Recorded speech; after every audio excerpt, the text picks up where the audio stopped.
brings together distinguished personalities cutting across multiple dimensions of academia to have an enlightening discussion on matters of national and international significance. Today, we have gathered here to have a panel discussion on the topic. Our panelists for the discussion include two renowned personalities who will enlighten our minds on the topic for today. Our first panelist for the discussion is Sri Yashovardhan Azad, who has a wide experience in national security and governance after nearly 40 years as a career intelligence and law enforcement official. Post-retirement, he also served as a Central Information Commissioner. In 1997, he moved to the Intelligence Bureau, IB, India's chief intelligence organization for internal security. He also filled in as a special director in the IB and later delegated as secretary to the Government of India. Our second panelist for the discussion is Air Marshal Dr. Rajeev Sachdeva, former Deputy Chief of Integrated Defence Staff, DCIDS. Commissioned as an Air Force pilot in December 1981, Air Marshal Sachdeva has logged over 7,200 hours of transport and instructional flying experience. Being the Category A qualified flying instructor, he has held some of the prestigious appointments in the Air Force, Joint Services and National Technical Research Organization, NTRO. Also in the year 2016, he was awarded Ati Vishisht Seva Medal. I would also like to note that both of our eminent personalities are Hinduites, and so I should rather say welcome back. Can we have a please round of applause for our esteemed alumni. Moving on now, I would like to call upon my fellow friends Shashwat Gupta and Bhagni Singh to give a presentation on the same.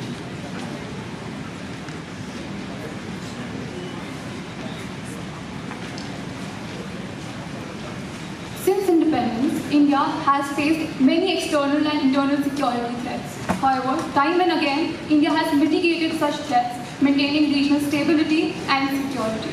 In this presentation, Shashwat and I, Bhagni, will be presenting a SWOT analysis of India's national security. To start with India's strength, Indian Space Research Organization has been instrumental in developing communication and remote sensing satellites, which have enhanced military capabilities and provided a geopolitical advantage. The development of an indigenous defense system has helped in maintaining national security and making the nation self-reliant.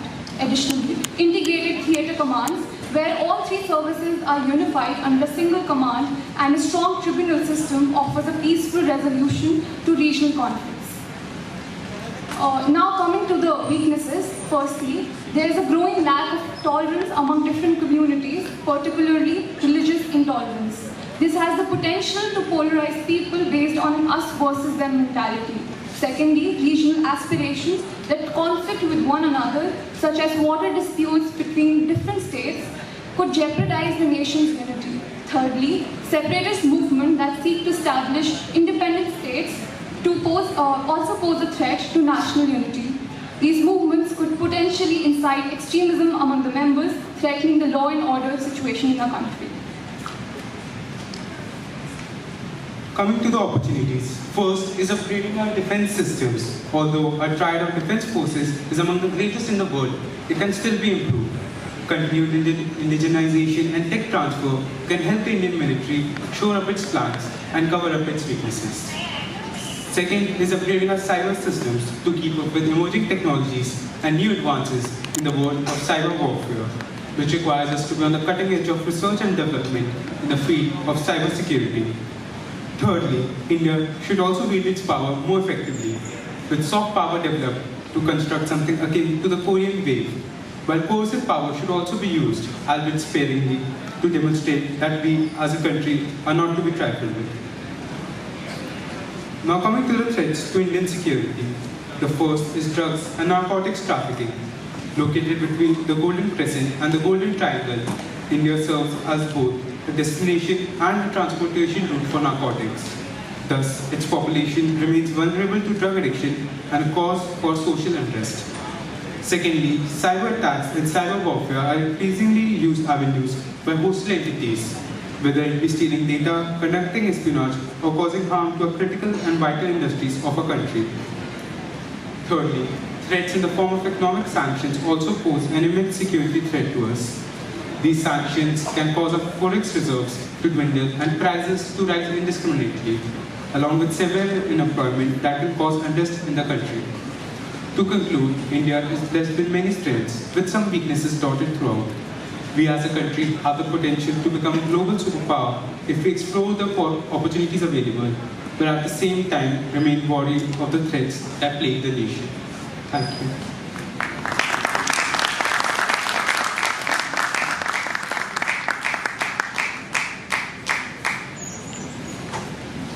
Thank you for such an insightful presentation.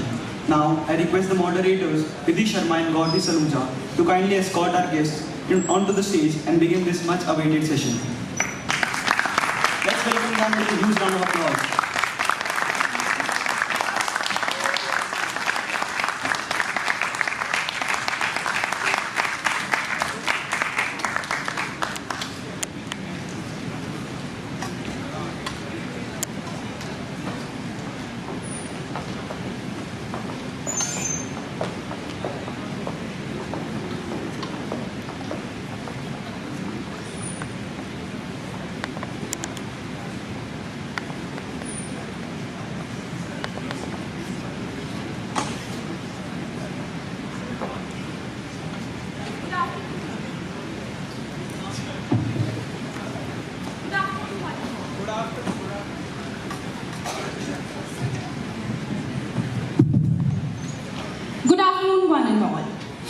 I would like to take the opportunity to thank our esteemed panelists for taking out time and being here with us for Campus 2023. So today, my friend Vidhi Sharma and I, Gauri Saluja, would be moderating the discussion on Borders and Beyond, India's national security. The format of the panel discussion includes a moderated session for around 45 to 50 minutes, after which we'll be opening the floor for audience questions. So without further ado, I would like to start the discussion. Sir, so my first question would be regarding conceptualization of security. So traditionally, the idea of security itself has been understood majorly in terms of military. However, with the changing dynamics of geopolitics and global affairs today, it has amassed a more profound sense of meaning, one that extends beyond the military aspects. Taking cognizance of the global geopolitical flux, a revolution in the nature of military conflict, the transformative role of technology, and challenges arising from India's strategic ambitions, how would you interpret the idea of national security in the present-day world? And I would like both of you to share your opinions on the same.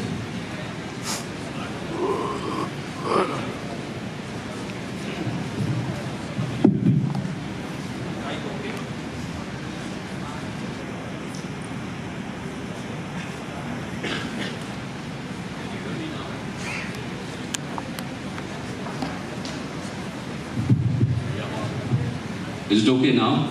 Yeah. First of all, thank you so much for calling me back to the alma mater. It's huge pleasure and also an honor. And let me again repeat that line which I always say when I come to Hindu. ये गलियां अभी तक हंसी और जवान हैं जहां हमने अपनी जवानी लुटाई.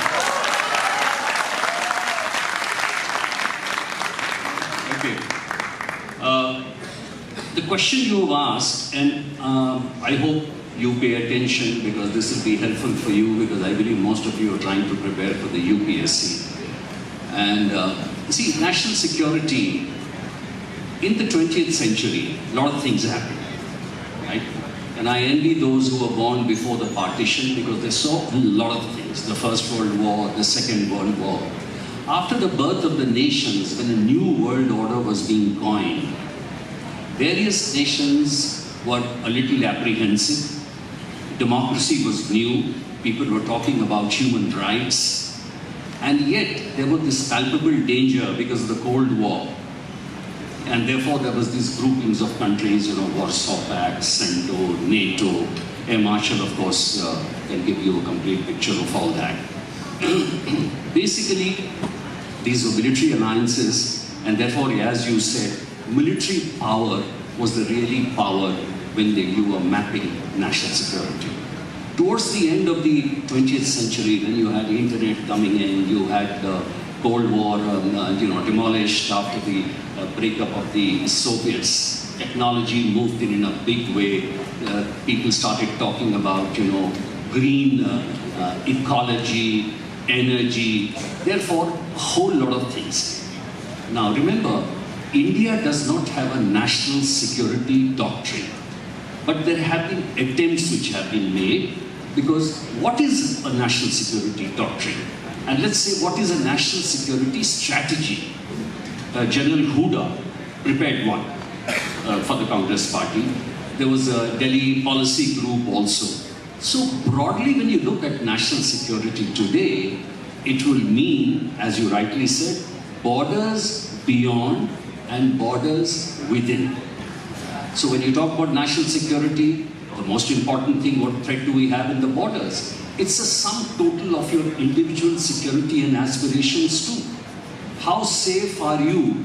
Do you feel that there will be suddenly a bombing by China, so you have to get into a shelter? Do you feel when you go to your bank that your banks may be on the run? Do you think when you go on the street that a social fault line will explode? Something like a communal riot? So all these things, do you feel that your battery will run out?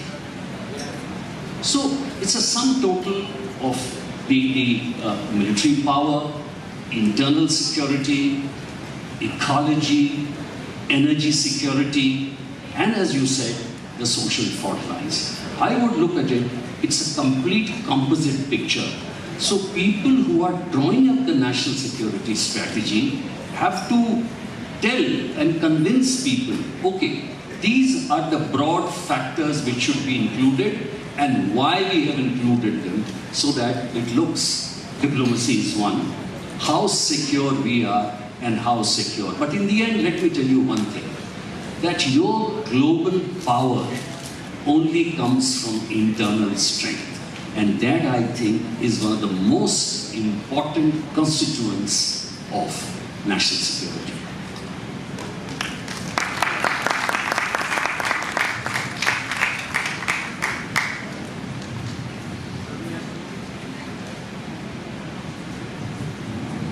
Sir ने अभी बोला कि हम लोगों ने अपनी जवानी यहाँ निकाली.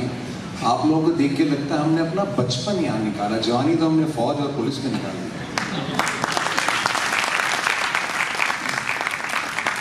क्योंकि I think both of us, I celebrated my 20th birthday in uniform, and he must have been 21 when he joined uniform. So that's the way. हमारी जवानी तो वहाँ निकली, शादियाँ तो बाद में हुई ना sir. Anyway, the generation sitting here, and we were so interested when we saw the questionnaire which came to us, that this is what you all want to know. You know, I call your generation as a Gen C.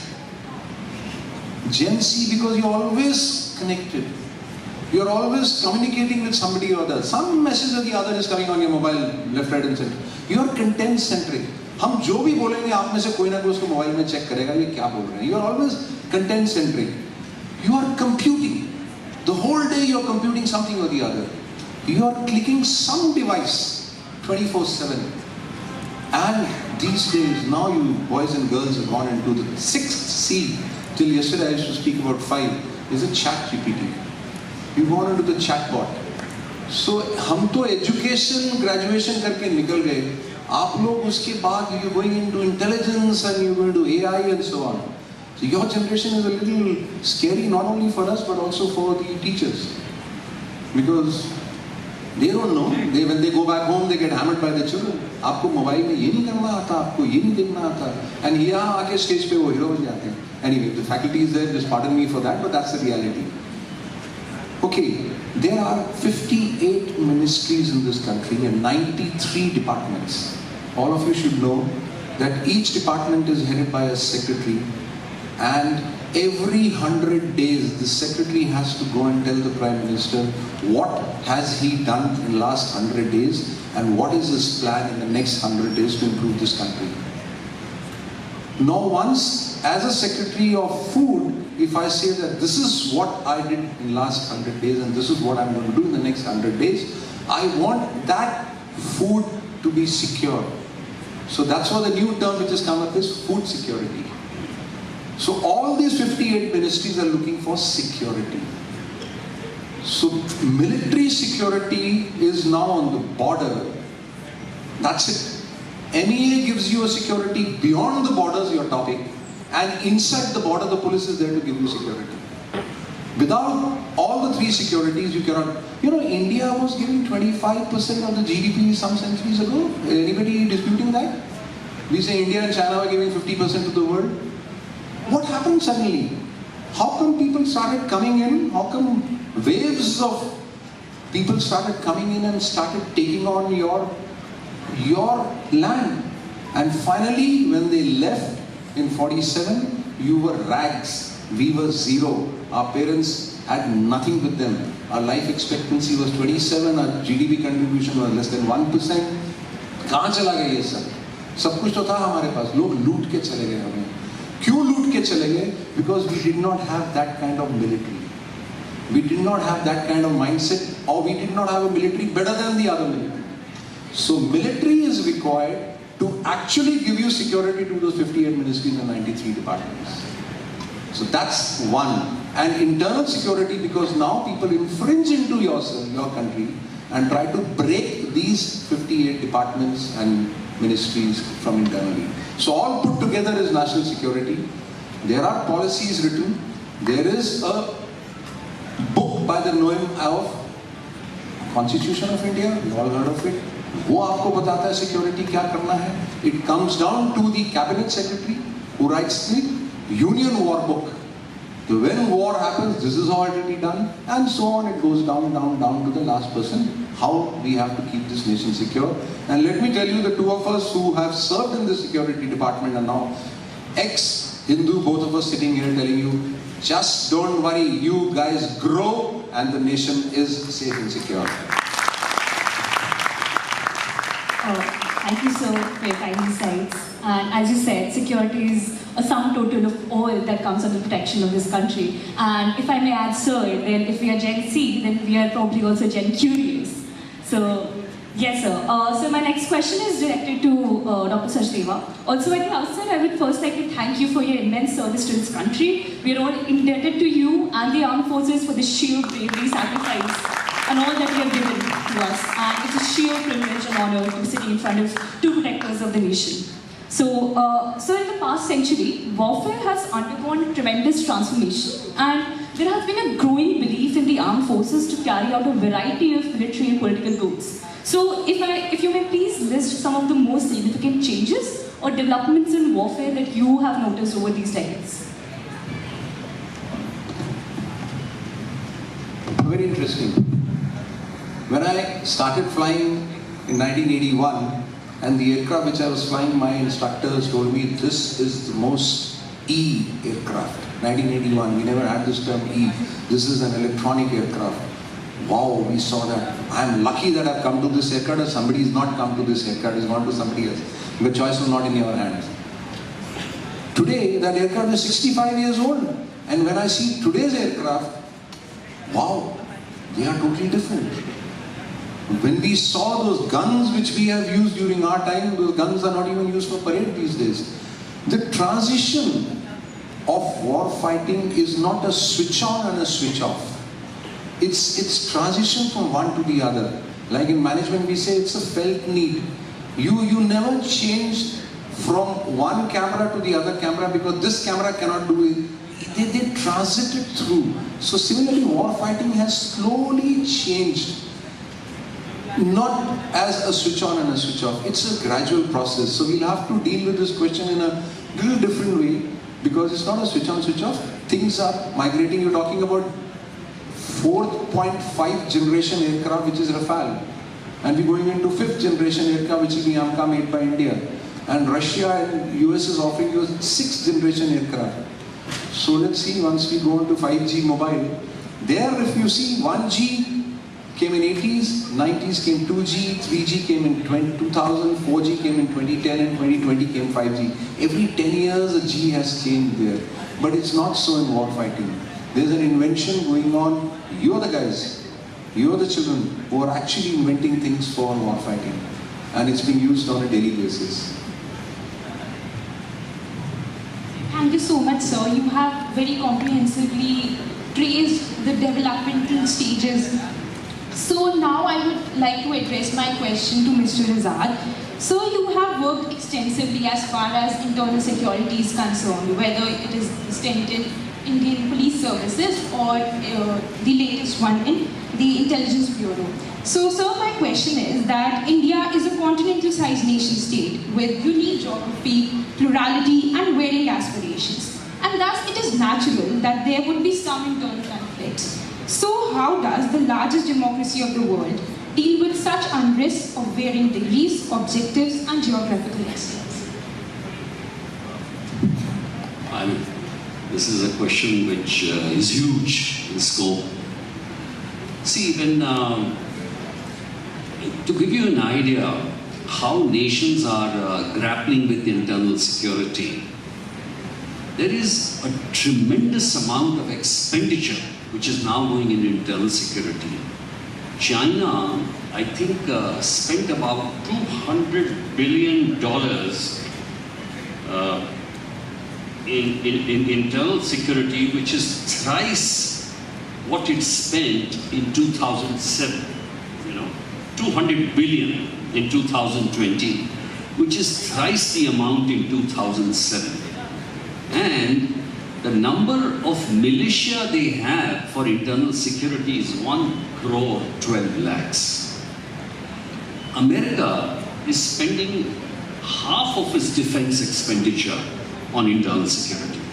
Of course, in our case, the defense expenditure is about 2.8 times more than the internal security.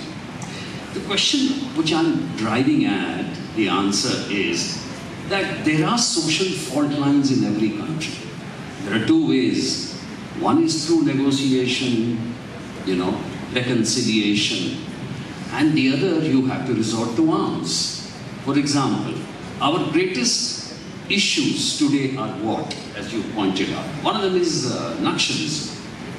Now, it was an ideological battle earlier, but it also became a battle for usurping resources in the forest areas and then doing, in the name of ideology, extortion racket. And therefore you will see that the entire forest area where the mines are located and your rich mineral reserves are being looted. Earlier on, I'm not saying that they were without ideology. Some of them were ideologically driven. That was the real Andhra one. But then became a merger. I don't want to get into the details and all that. So how do you resolve it? One is about combined action by the police. And in fact, Air Marshal has also done a tremendous job in contributing towards the enhancing the capability of the security forces. All kinds of things. I mean, I can only give you an idea, anti-RO drones and things like that, but so many other things. Now, the other thing is that we have tried the surrender policy, and that surrender policy, some of them have also come in. But today, I can tell you with confidence that out of the 95 districts we were talking about in Naxal-infested areas, today they are down to 53. And actually, the core area is limited to about 18 or 20. This is a kind of resolution. Look at Northeast. Northeast, again, we have been trying to do talks, from the Bodo talks to the Naga talks to, that's one area. But the other thing is that whenever you have a confrontation, then the military or the police have to be prepared for confrontations. The other social fault line I would definitely say is what you said, a communal issue. Now the communal issue, you have to be, the governance has to be very, very strong. But unfortunately in our country, the governance or the administrative structure does not have the requisite economy, or I can say the officers don't have that spine perhaps, so the action remains privy to the nod of the political executive. You understand what I mean? So this is an issue, and for national security, for national power, you need to resolve this as soon as possible. So since you talked about the integration between the various security sectors that we have, I would like to know how. So, and my question is in two folds. First is this: where I would like to know how has the internal security sectors integrated with the external security sectors to, come about the security architecture that we have, and given the fact that we have prosecuted 4 wars. And also have had domestic insurgencies. And secondly, within the defense sector itself, how has the Army, Air Force and the Navy interacted with each other?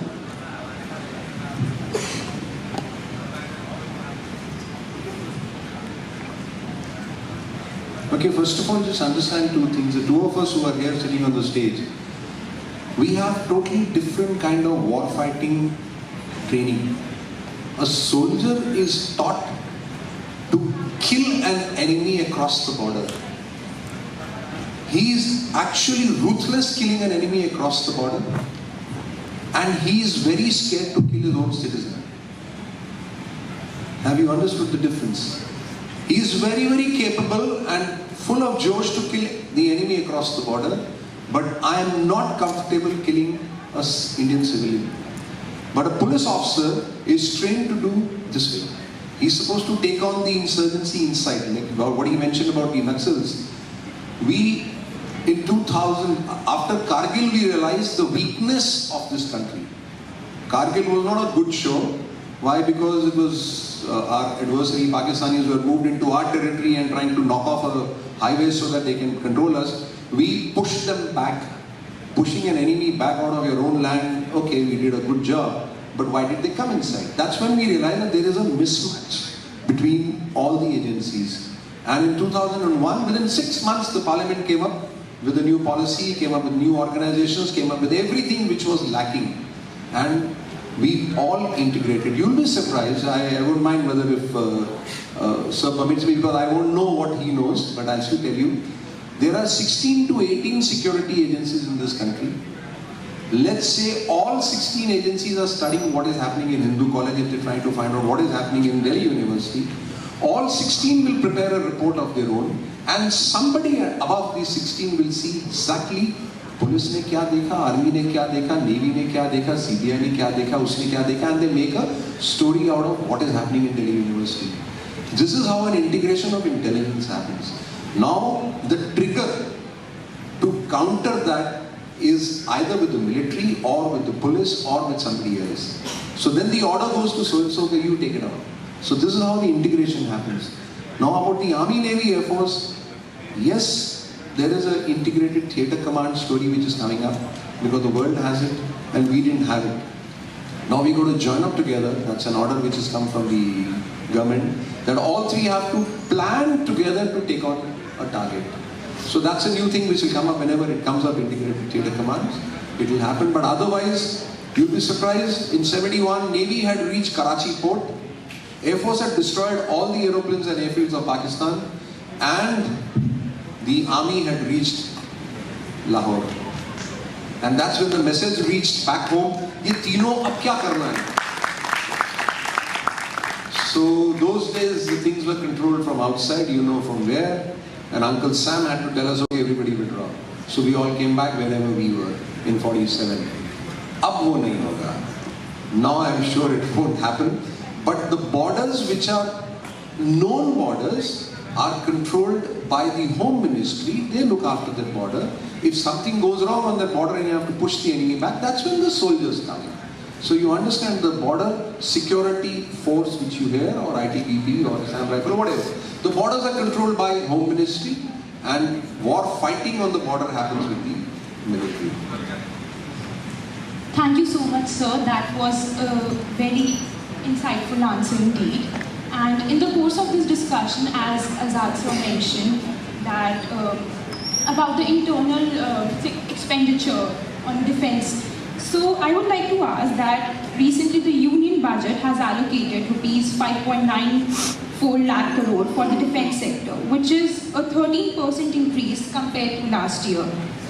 So in your opinion, what are the major areas in which the defense budget can be tapped into to bring about adequate restructuring and resource building? And I would like to know both of your opinions on the same. Thank you, sir. Okay, first of all, for those who haven't heard, I think a couple of you heard about it. You know, the defense budget is how huge? We consume one Mukesh Ambani every year. That's the kind of defense budget this India can afford. One Mukesh Ambani we consume every year. Ek taali to baja dega.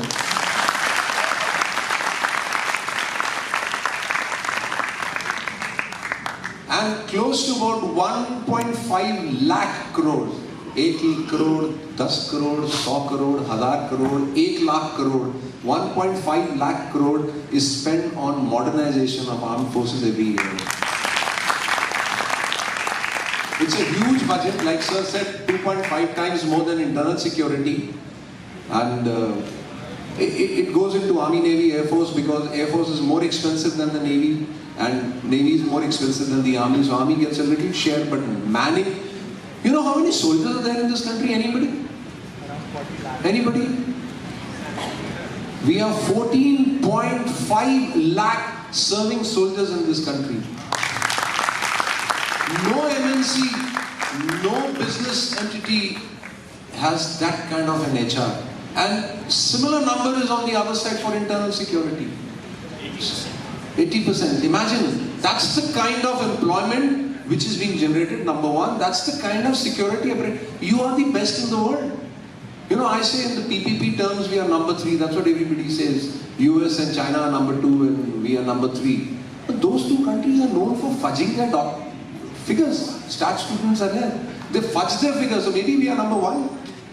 And they're just fudging their figures. And now that we've touched this thing on defense budget, China spends about $250 billion on defense and we spend only about $60-70 billion. Kitna kam lag raha hai na? China hame hara dega because uska chart hai.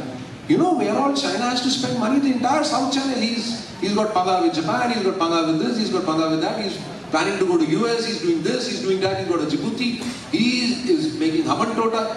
That $250 billion is going into 100 different places. Let's see if any statistics student or any other student can actually pick up this as your PhD topic to find out how much out of 250 is he actually employing towards India. If it is $50 billion, then we are better than him. Pakistan in any case is a limited. You don't worry about them. So whenever somebody tells you they are $250 billion and we are 60, think how much is he putting towards us? Not so much. So we are very well off. We've just done a recent study, I've just concluded on 31st March. You'll be surprised, the Army, Navy, Air Force is very well off as far as China is concerned. Okay, the only thing is China is busy in the eastern side. Little irritants here and there on the border. You guys don't worry, we'll handle it. It's very, very simple, we can do that. But something I've preserved for the end, I will say to the end, let's see if that comes up. Two things I want to talk about. You know, the expenditure on military is giving you a fairly good idea. Today, the kind of warfare we are looking at, and especially India, China, we are fighting with sticks and rods, you know. And there is a particular purpose behind it, because we can't escalate it beyond that point. We are both nuclear powers. Non-contact warfare is a very, very important thing today. And that's why if you should pay attention to things like some of the critical structures that we have, NCI IPC, which is the National Critical Information Infrastructure Protection Center. PLA, that is the Chinese army, as an army of hackers, and they are hacking their way out of your wits, out of in America, in India. Some time back you would have heard how the Bombay the electricity broke down. That was the Chinese job. Even in the AIMS, your most premier hospital, when this happened, there were allegations that it was a Chinese hand. So today what is happening is that we are trying, for example, we need a national cyber security policy. There is one, of course, Lieutenant General Pant, who's there, who's the main coordinator of all this. But we have to have more cyber security professionals. Let me give you an idea again, which is very important for you. After this 5G has come, and all the tech companies are riding on this, by 2024, 2025, the demand for the cyber security professionals will go 4 times. And even today, we are not able to service the requirements of cyber security professionals. So when we are talking about national security, there's a whole range of things. What about lithium batteries? What about semiconductors? What about our fossil fuel-based, power generation? So all this has to be looked into. And one small point which you asked about the coordination of the internal security. See, Intelligence Bureau is at the, at the hub of entire. We have the multi-agency center where all the threat inputs from various, even the Army and the Navy and the other people participate. We have excellent, liaison the IB has with the Army and other agencies. So IB looks after the internal part, RAW looks after the external part. The military intelligence has its own, Air Force has its own, the Navy has its own. And that major coordination is done by the National Security Advisor, that is Mr. Dover. And he has a National Security Secretariat. So that's the overall broad thing which I want to do.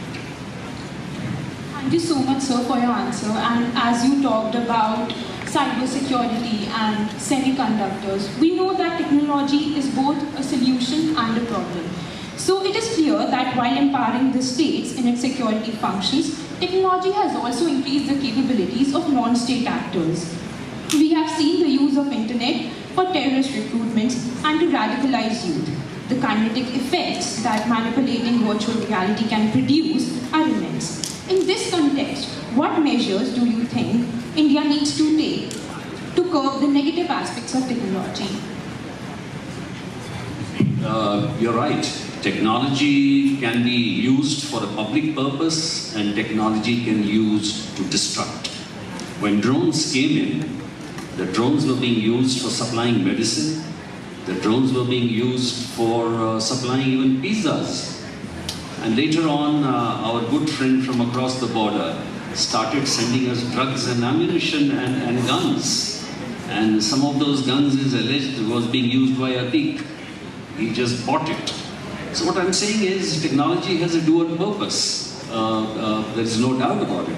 And in the entire country, you can see the effects. Afghanistan, for example, is growing now 80% opium.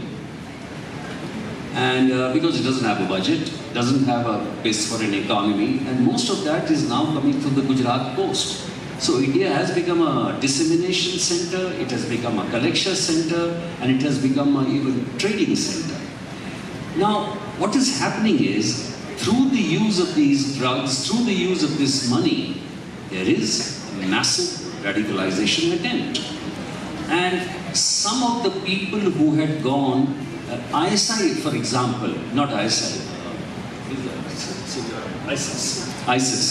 ISIS had a very sophisticated program on the internet to attract the youth. And there were some youth which were on the radar who went to the ISIS areas from Kerala. And some of them were interviewed.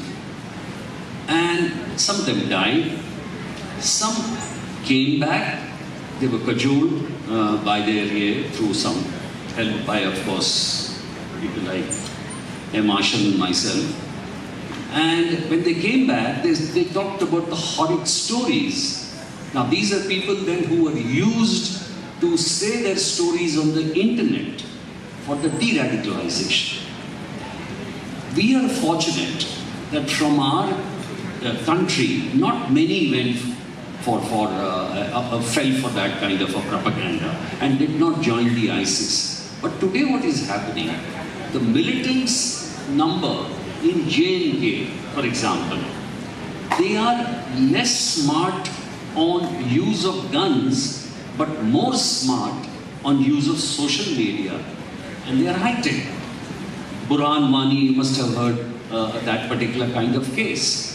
So, de-radicalization by the government and by the people and by the religious people themselves has to go on at 3 different levels.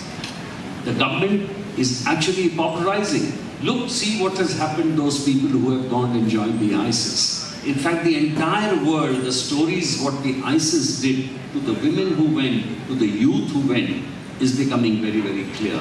And that has had a tremendous impact and has had very good results. So this is the way countering of radicalization is being done. And I think we have reached a good stage as far as that's concerned.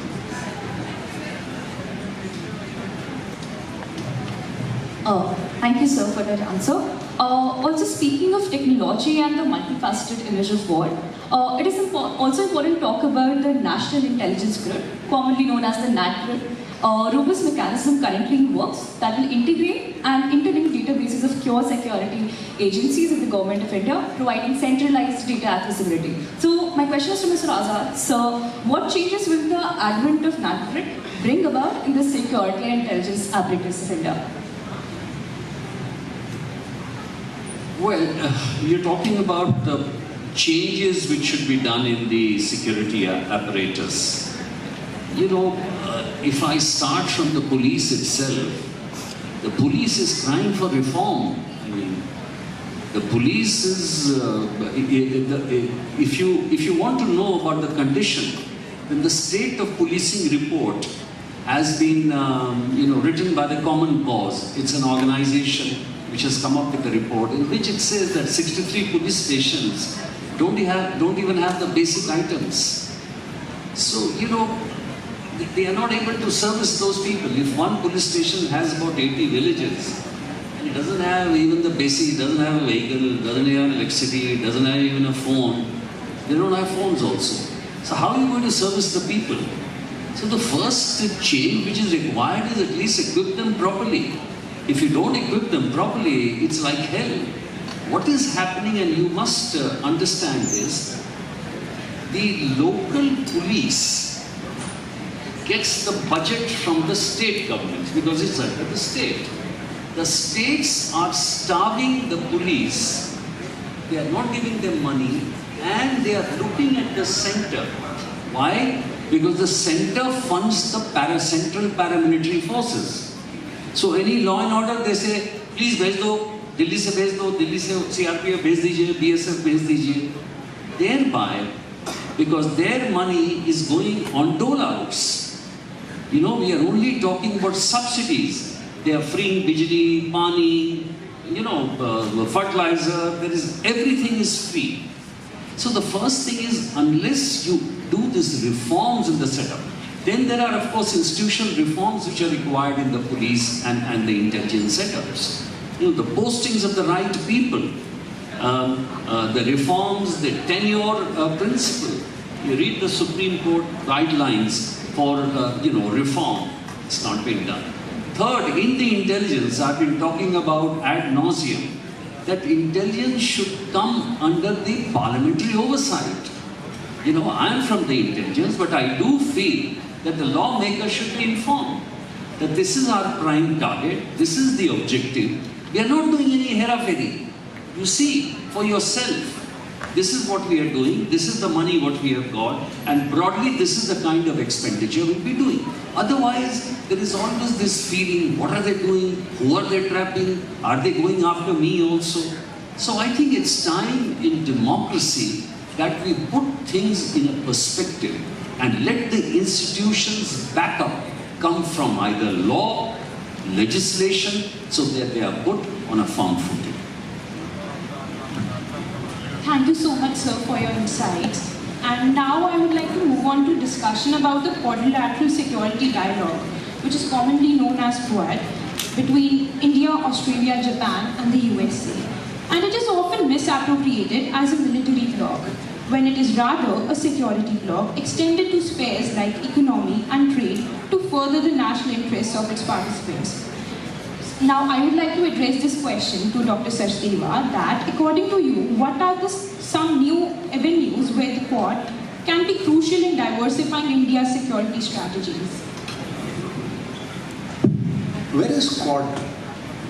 Quad is a quadrilateral, okay, fine. US, Pacific, Japan, somewhere close to China on the eastern side, Australia, looking after the southern thing? India.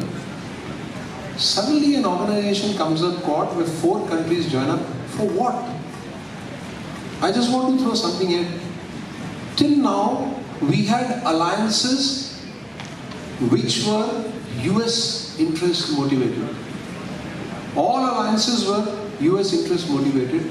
This was again a US interest motivated alliance. Okay, we are getting out of Afghanistan. We have to take on China. That's the next threat. So let these 4 countries join up and look after China. India refused to put soldiers in Afghanistan. The Americans didn't like it. India refuses to get into a military engagement between these 4 countries to counter China from that side. We have enough trouble with China as it is on our own side. Now to counter China from that side, India is the only country out of these 4 which has said, sorry, military, no, let's discuss economics. So that's the question. Okay, you want to discuss economics? Is it for what? Quad on paper is not a NATO.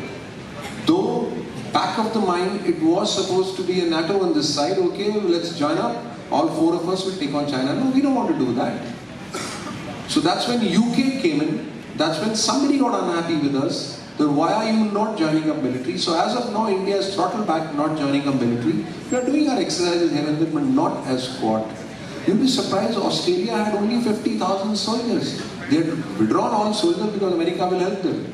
That's how this thing is now they're building up nuclear submarines and so on because they realize they've got a role in this sector because China is coming into Indian Ocean also. But as of now, I think India will not put in soldiers for Quad. So we have to look at Quad from an economic perspective only as far as India is concerned. So maybe this is where they'll fail. That's why we found Americans in Bhutan. Though we said maybe China and Bhutan have gone close. But a week before the Bhutanese Prime Minister made a statement regarding Doklam, we found the American soldiers were there, senior officers doing some deal. So Americans are also into your happiness. That's why they say India is 162nd on happiness index. And I think each one of us is happy here. So which is his 160th index? How are we unhappy? They want to prove that we are unhappy. They want to play around us. So don't worry, Quad is not immediately going to be in military from India. Thank you, sir, for your insights. Also, incidentally here, all the alliances which were with the Americans are now shaking up. Iran, Saudi Arabia, Israel, UAE, Israel. You know what the Americans did? Or the West. The West means so-called superior race. 1.09 billion, that's all. And rest is 7.05 billion. They kept us as their slaves. Be it South America, be it Africa, be it Middle East, and they somehow ignored India and China. They were keeping the Africans poor. They were keeping the Middle East on the boil with Israel, Iran, Iraq, Shia, Sunni. They just kept on playing into them. And they missed out on India and China, though we gradually and slowly economically became very strong, militarily became very strong. You know, top 10 militaries are all from the East. Only one US is there in top 10 military. You don't even have Europe. Nobody is there in the top 10. And out of so many nuclear states, maximum nuclear is in the East. So that's how all this is happening, that okay, get out of Afghanistan and let's look after this side. So all alliances are under threat, and somewhere the so-called superior race, all the MNCs, all the big companies are run by Indians. Where is that so-called superior race? Even countries are being run by the Indian blood. So there is a threat somewhere. I just gave a presentation in Amity where I said the eastern concerns of the West. The West was looking at the East as an irritant. Now we become a threat to their existence. If the dollar is going, 18 countries are gone into your UPI, soon you'll be the 4th currency in the world which is recognized. So we are actually troubling them in a very big way because your generation is going to take this pattern further and ensure that we hammer the so-called superior race out. Absolutely, sir. Also, sir, if you're not running out of time, can you please extend the session to 10 more minutes? Yeah. Thank you so much, sir. Yeah. So my next question is this, and slightly on a theoretical tangent, that a discursive practice highly debated today is one of conceptualizing security as a speech act, and where it becomes a mere utterance by states to legitimize extraordinary measures in the name of protection, resulting in strategic military operations. In light of the various congestions developing across the globe today, how do we distinguish between actual security measures and speech acts? According to you, what crosses the threshold of security today and what lies within it? Can you simplify the question? So the question essentially is about this, that what all comes... This is the problem with English honor students, because the questions become very difficult. My mother was an English honor teacher. I was just telling her, she's been teaching in Kamala Nehru, now she's not there. And when I joined Air Force, and I would write letters to her once a week, because that Sunday was the only day when we could write letters. And after 1 month, when she'd reply back to me, she'd write an appendix with grammatical mistakes in your previous letters. Pura Renan Martin, so it was very difficult there. So can you simplify your question? What I essentially want to ask is what all comes within the ambit of security today? Since it's a word that's just thrown around a lot, right? That we are doing this in the name of security. Like, this is what a lot of nations that we see today are doing. For example, when I say strategic military operation, I mean that's what Russia uses the terminology for the confrontation with Ukraine, right? So basically, what comes within the ambit of security today and what doesn't, according to you? Like, can everything be called as a security measure? That's the question. Okay, I'll just put it in a different way. Every nation is in 3 states. One is peace. Between 2 nations, there's peace. Second is no peace, no war. So today what is happening with Pakistan, China is neither peace nor war. And third is an all-out war, the way Russia and Ukraine are. Okay, there are 3 phases which a country goes through. When you are in peace, you can't actually go into barracks and sit tight, because you have to keep your borders alive, otherwise it will quickly convert into a no war, no peace situation. The second is no war, no peace, where full intelligence is going on, because you know this person is going to go into war any moment. And third is actual war, where you are using your weaponry. But in these first 2 phases, you are actually building your technology, you are modernizing, you are trying to find out what the other person is doing. I'll give you an example. Recently we heard the Home Minister going to a place by the name Kibutu. Kibutu is right on the China border, where a line is drawn which is known as McMahon line, because the Britisher McMahon said, okay, this is the line of India-China, which China doesn't agree. China has a place, Tato, on the other side, and Kibutu is India. And there is a place by the name as Dichu Nala. Not to worry, there's a valley of river which flows from China into India. One of my aeroplanes crossed over by mistake, went into Tato and came back. And they did fire bullets on the aircraft. And when I went to the army jawans there across on our side and asked him kya hua, he says that jahaj aaya aur cross kar gaya aur wahan se 50 goli chala. So for me 50 was a rough figure. He said nahi sir, pura 50 goli chala aur सबको fall in किया, पहले 15 लोग fall in हुए, शाम को 6 बजे पूरे 50 लोग जो उस पोस्ट पे पोस्टेड हैं वो फॉल इन हुए, और एक व्हाइट कोट वाले ने आके उनको डांट लगाया, और शाम को 6:15 में कोच इज एन आर्मी, वहां पे जाके वो 50 एम्प्टी शेल वापस करके उसको नया शेल मिला. That's the kind of intelligence across the border happens during peace time. So you'll be surprised what he does, he's been gathering all this information and playing around with it, making sense out of that data. But this is the kind of peacetime information warfare goes on. Now in any case you have cyber and so on. So a lot happens between these 3 phases: peace, no war, no peace, and actual war. Thank you so much, sir, for your intriguing insights. And now I would like to ask that South Asia and Indian Ocean region are our home and immediate neighbor. So we have a stake in the peace and stability of our neighborhoods, whether across waters or on our land borders. So can or should India be a net provider of security in the region? And if so, to what extent? And I would like to know both of you.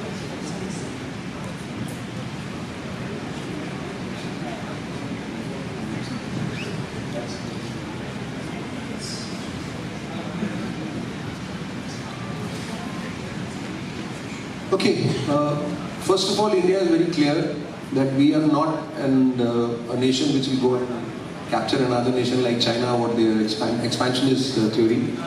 But if Indian Ocean is going to become a hotbed which will affect our national interests, like is happening with Sri Lanka and Hambantota, because they're stuck, they took loan, they couldn't repay the loan, so he's taken over that particular port. But our present government has come up with a policy known as Sagar. So the entire Indian Ocean region, they want it to be growing together and being looked after together.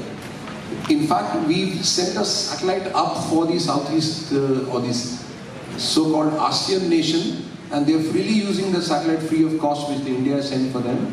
So we are actually looking for security, a peaceful this thing there. But if a war happens, are we ready or not? The Navy is building its own aircraft carriers. That means Navy can go deep into Indian Ocean and still be self-contained. And when I was in Trivandrum, we tried out a new thing by sending us Sukhois from Thanjavur all the way to Malacca Strait. So Malacca is a place from where the Chinese ships will come in. And for those who don't know Malacca, only one ship at a time can come, and it cannot be under the surface, it has to be over. So we know what ships are coming out of that place. And we flew a Sukhois all the way there with air-to-air refueling. And with BrahMos on it, we can stay 300 kilometers, still fire our missiles at the ships. Yes, we have the capability, but it will be a political leadership which will then, like the Quad, will decide whether we have to go in or not. But let me tell you, we are capable of securing anything in this region with the Navy and the Air Force, and definitely Army being inside the naval ships helping us. So don't worry, we have a good surveillance. We have our satellites which are monitoring everything. We have excellent package of information which comes from this sector. Recently, last week or I think 2 weeks ago, the Americans have agreed to share their intelligence about this region with us. The term is known as BECA, B-E-C-A. We'll get to know about it. And Americans will share whatever intelligence they have, and we have our fusion centers where all the ships going in this area, all the countries in this area sit together in Gurgaon, and all the information is gathered and captured together. Every ship in this area is known to us, registered where, doing what it has. So we have the capability, but yes, the leadership will tell us whether we have to utilize it or not. Like even Balakot, I was mentioning to somebody, we knew we can do it for years, but the political master had to say go. It is not that overnight humne bana li, it was already there in our mind that we can do this kind of operation across. And once they said go, we did it. Thank you so much for creating Mr. Maritime on Justice. Now I would like to direct a question to Mr. Azad. In India, we still rely on 19th things. Yeah. Just let me say that there is a tremendous focus on maritime security now. And in fact, maritime security is coming up as one of the ingredients of as national security. And our attention is really on China, the Chinese ships. And let me also tell you that some of the meetings in Quad sort of refer to it as, M. Marshall said, it's not a military alliance. We talk about various things, but we've had things like Malabar exercises and things like that. The basic focus is that China is already threatening the South Asian countries, taking over their islands, with their flotillas going in that particular side. We don't want that to happen in this particular area. As Marshall said, we know exactly all the ships in this particular area. I have happened to see that control room when Shekhar Sinha, my friend, was there as the Vice Admiral. We have capability now that Djibouti is one of the places where, the Chinese have actually taken over one country with their negotiations with them. So maritime is something we're looking at. As Marshall said, we have an aircraft carrier, and it's definitely on the radar. Yes, sir. So coming on to the internal security aspect, in India we still rely on 19th century laws and police structures inherited from a corroding power. Some progress have been made in our attempts. Some progress have been made in our attempts to. Some progress has been made in our attempts to reform and modernize the police structure. However, the police reforms. However, we still face a lot of issues. For example, the model police of 2006 has not been uniformly implemented in a lot of states. So in your view, how can we steer towards a stable internal security management system? And what institutional frameworks should be adopted in this regard? You know, today what is happening is that the police wala is saying ki humko reform karo. But the state governments are saying nahi, tum jaise ho ekdam theek hai. Tumko reform ki koi avashyakta nahi hai. The problem is that police is the real instrument. And I can talk to you freely here because you know, you read papers, you are seeing what is happening. To tell you frankly, it's a very depressing picture. I keep talking about it. Some of you told me that you hear also. The question is that police has to serve the constitution, the rule of law. Police cannot serve the masters. You must have heard that the Metropolitan Commissioner of Police in London said, when the last Prime Minister was dancing around in his basement during COVID days, and there was an inquiry, and people said, "Ye Commissioner kya karega inquiry? Ye to yahi ka hai." And you know, he came out to the press and said, "We will do a thorough inquiry, and we are not intimidated by the PM office." He made a statement. That is the kind of police we need. And we can have that kind of police if you choose police leaders like that. If in the district you select good superintendents of police, and there are at least 30% who have the spine, who have the personality, the point is they are not selected. So if you have your yes men serving in the districts, it's a real problem. Now Supreme Court said, keep SPs at least for 3 years tenure, DGPs 2-year tenure, you cannot transfer them just like that. There should be a hearing of complaints against the police. There should be a committee, internal committee for posting the policemen, not at the behest of politicians. But the states are bypassing that. So police reforms, I would say, will take time.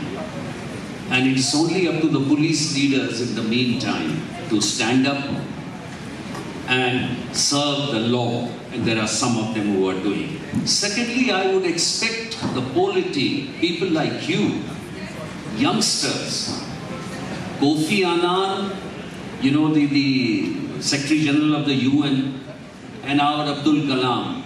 I had the opportunity of traveling with Abdul Kalam during his visits abroad when he was president as his chief security liaison officer. And the man had tremendous faith in the youngsters. You are the ones who can fight. You are the ones who can use right to information. You are the ones who can use social media. Today, one cannot do anything bad to a bad man, but you must support a good man. You know, you must support real life heroes. And once you do that, the country does it, you see the difference. Otherwise, let me tell you, the situation about police reforms is depressing. Thank you so much, sir, for your answer. And now, the last question from our side would be that how do you envision India's national security architecture a few years down the line, and what are the key security challenges that the new age India should gear up for?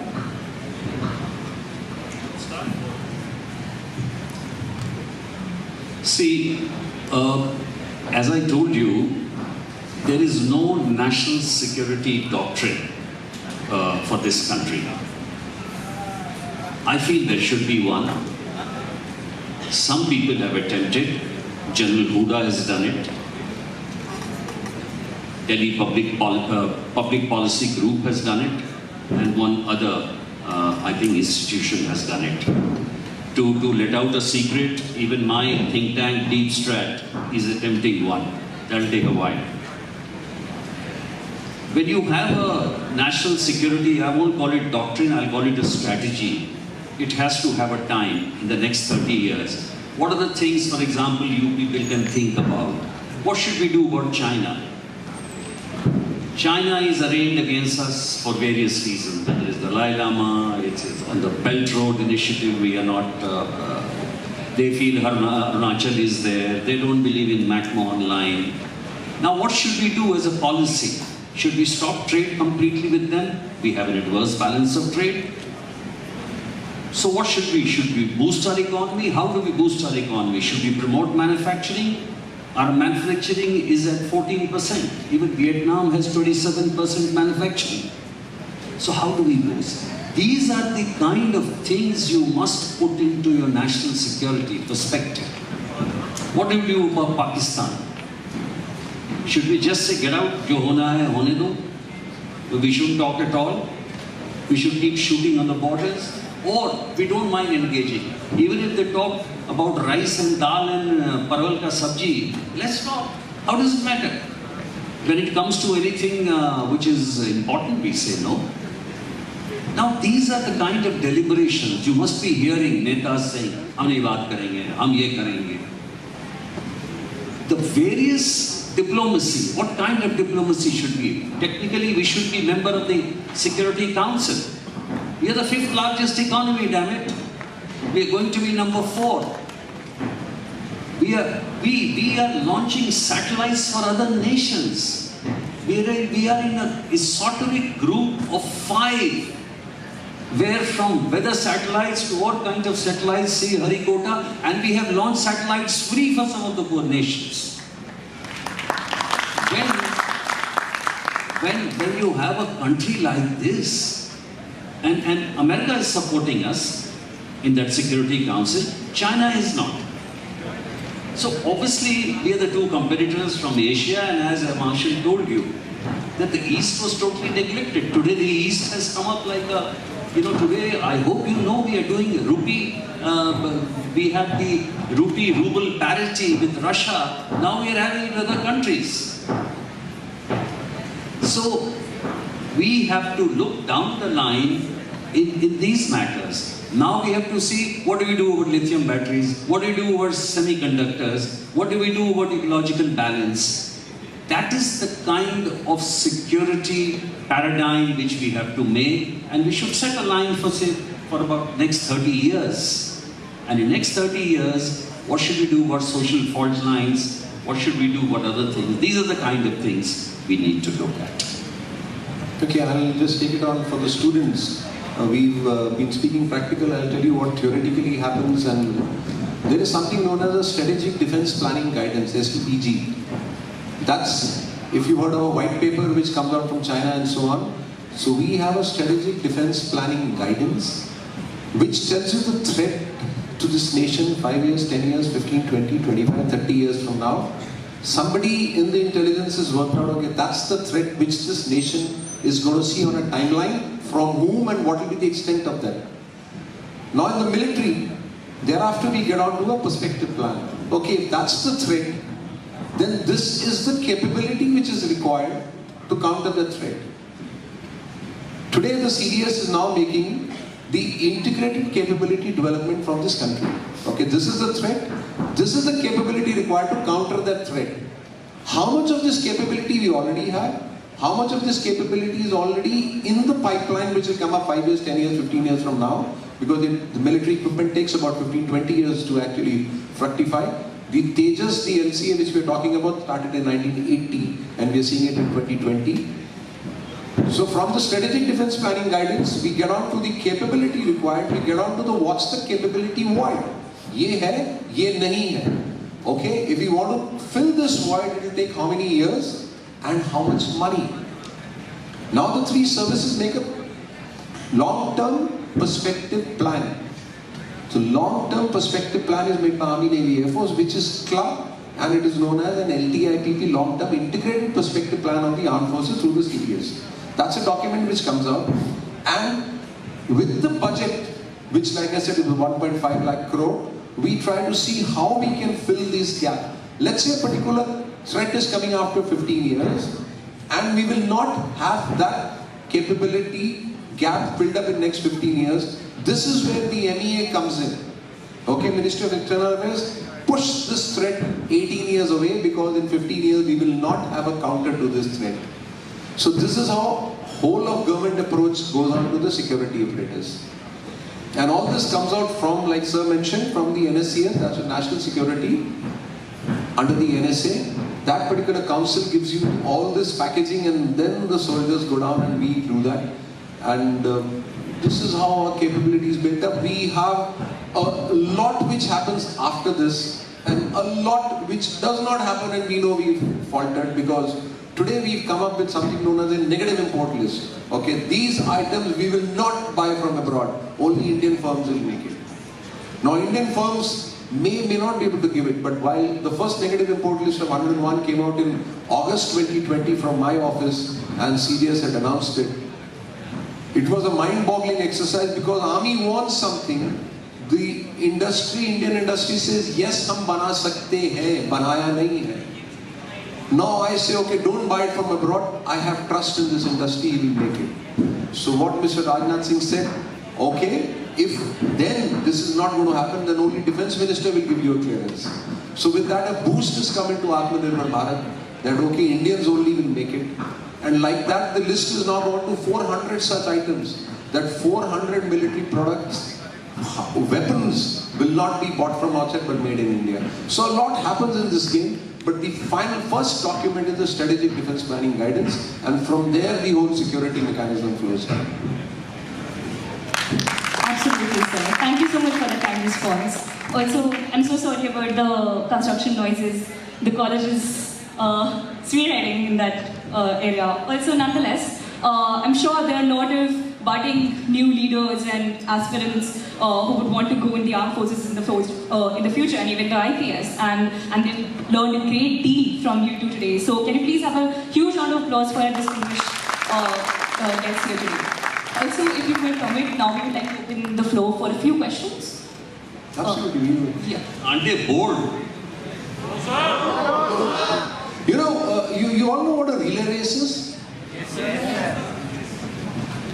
One person hands over the baton to the other. It's very simple when somebody doesn't understand a relay race. ठीक है, चार जने भाग रहे हैं, एक को baton hand over करते हैं, एक start करता है, एक खत्म करता है. That's the way. But somebody who starts the race, he is an expert who can only start the race. The somebody who finishes the race cannot start the race. The whole team will lose. India did play a trick and we once won the thing. Somebody who runs in between is the one who can. Somebody who runs the curve can only run the curve best. Like that. This nation started handing over baton from one generation to the other in 1947. And I think we've done our bit. And looking at the way you all are enthusiasts, I think we're ready to hand over the baton to them, sir. They'll run the nation better than... and this nation hasn't come to an end. Okay, so you are the curve runners, and please carry the baton forward. The nation is doing well, don't worry.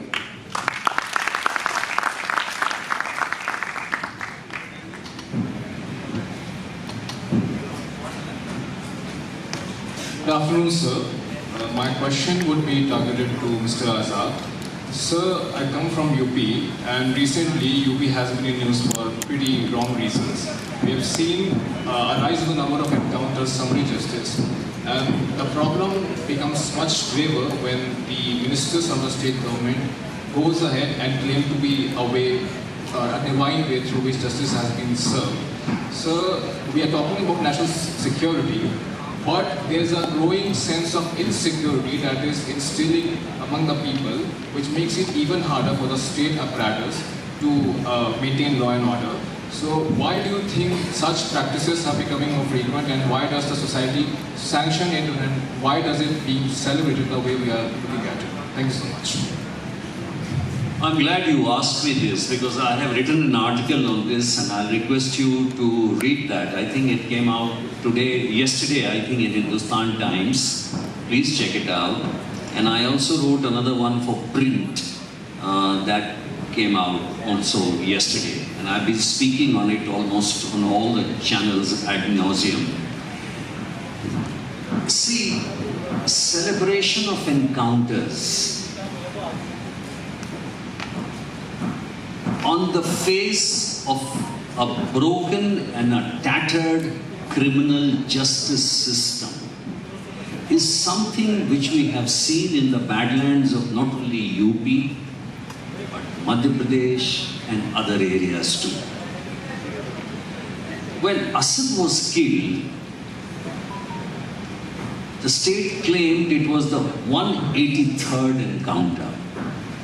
So immediately the opposition said, Gunda Raj hai, encounter Raj hai, Fulana hai, Dimkana hai.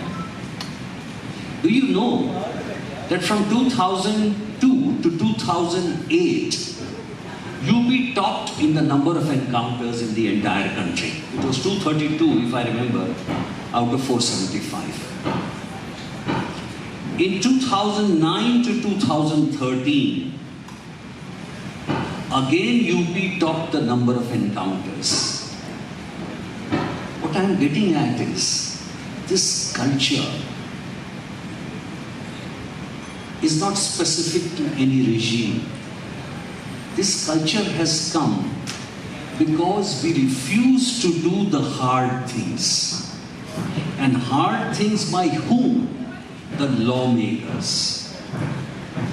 You know, the first encounter in our India's history was in 1922.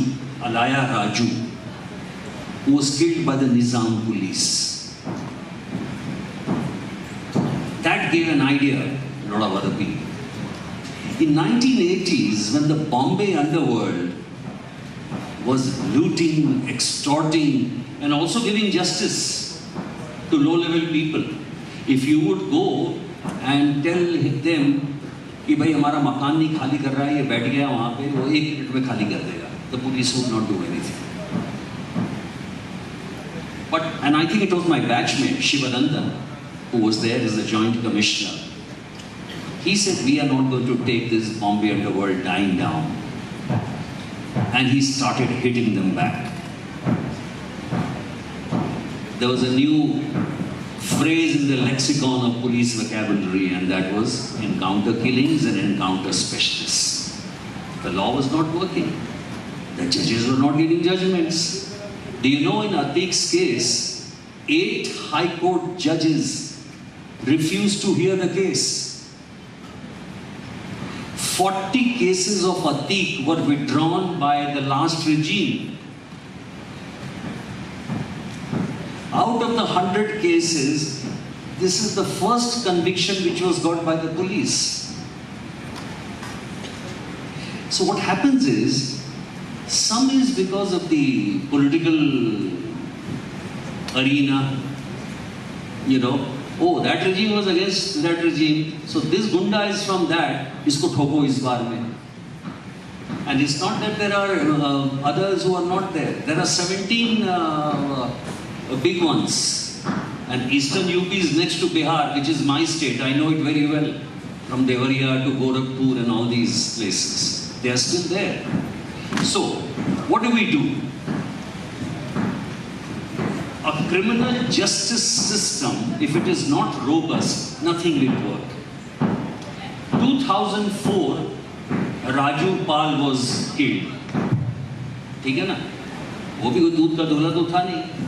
It was a gang war. When he was killed, in 2023, witness was killed.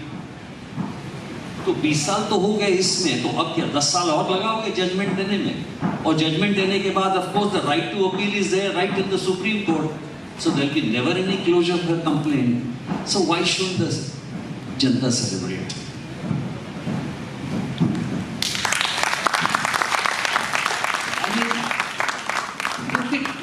Look at that victim. This is irrespective of caste, creed, dharam, politics. She's saying, वो तो मर गया, अच्छा है. Hyderabad में those 4 fellows have gone to jail. But that lady, who was the mother of that poor child, that girl, said, "ये तो हमारे लिए भगवान है, मार दिया उसको, बहुत अच्छा किया, हमें तो justice मिल गई." This is the convoluted thing. It hurts people like us. It will hurt you. But this is the harsh reality. So celebration of encounters will go on till the lawmakers do not. It's the same ecosystem which produces these mafias. And the other ecosystem which downs them through encounters. And you can do a criminal justice system. Why shouldn't you have zero tolerance against any kind of crime against women? When there is so much of money spent, when there is so many things around. You don't do it. Why can't we have even more women in police stations? Isn't that more important than giving slogans outside? They don't do it. It suits them. 5 times Atiq was MLA. 1 time he was an MP. And by the way, it's not only one regime. Later on, the other regimes also started giving him support. And he was killed. I don't know what he would have revealed. I don't know what these 3 would have revealed. Police remand was not taken. So as youngsters, as the youth, and I'm telling you, you are the most privileged, you are the bloody best college guys here. It's the best college in the country. Hindu college is number 1. So you'll have to raise these issues. You don't know your own power. You know, when I was the commissioner, you know how you started seeing your copybooks? हमारे यहाँ तो master would say, भाई यहाँ से, you should run away. Now you are seeing the copies, you are seeing कि ये भी है, कुछ नहीं होता था. It was because of a student called Pritam Rouge. Pritam Rouge was in Calcutta and he said कि मैंने तो अच्छा पेपर दिया है, कैसे मेरा कम हो गया? I want to see it. The university said, get out. He went to the court. He went to RTI. RTI said, yes, दिखाना तो चाहिए. Then he went to the High Court. High Court rejected. Went to the full bench. Then it went finally to the Supreme Court. And Supreme Court gave this judgment. There's a 6th class student, Montessori, Lucknow. उस बच्ची के school के सामने में there was a lot of कचरा. She said, why is this kachara here? NCD issued ye, falana. Now there's a library. So you can do amazing things. And because you are the only ones I think India has hope on. You're the bulge. You're the youth bulge. और तो कोई करेगा नहीं. Everyone has his own interest. Political parties will do their own. MPs will do their own. MPs will do their own. You're the one who can do it.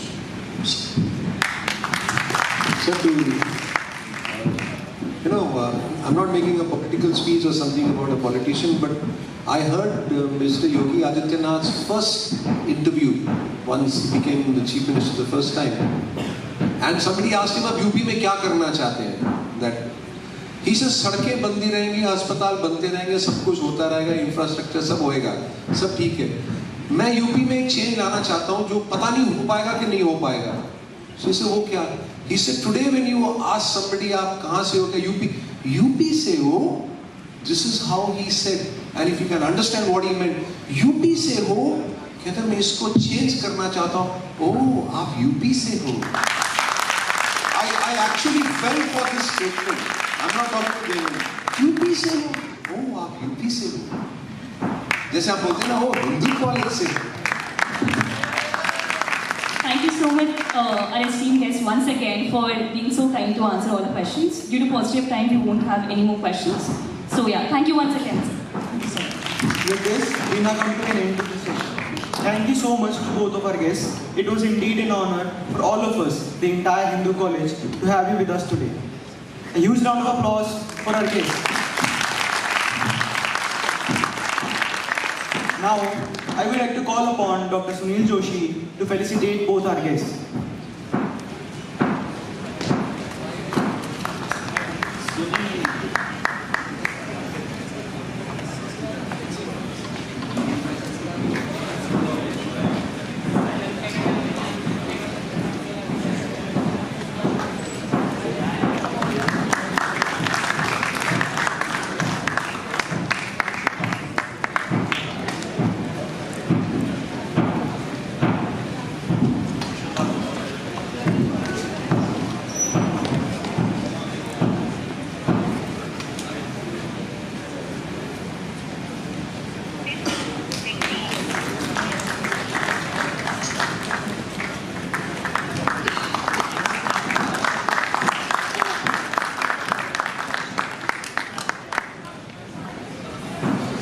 I request you all to please be